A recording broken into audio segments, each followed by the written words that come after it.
the ICI will be recommending that the Ombudsman evaluate whether potential violations may exist on the part of Engineer Henry Alcantara, Engineer Bryce Erickson Hernandez, Engineer Ernesto Galang, Engineer Jolo Maribi Tayao, Engineer John Michael Ramos, Engineer Lemuel Efrain Roque, and Mr. Darcy Kimmel D. Respicio under the Anti-Graft Corrupt Practices Act, malversation, and falsification provisions of the Revised Penal Code, Presidential Decree Number 1739, and the Government Procurement Reform Act.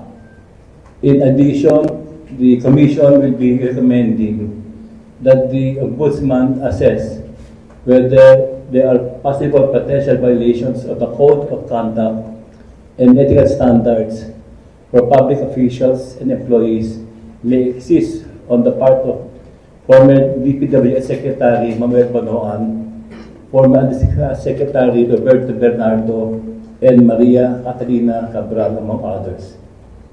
The Commission emphasizes that it does not make categorical findings of guilt and that the responsibility for determining liability rests with the proper authorities.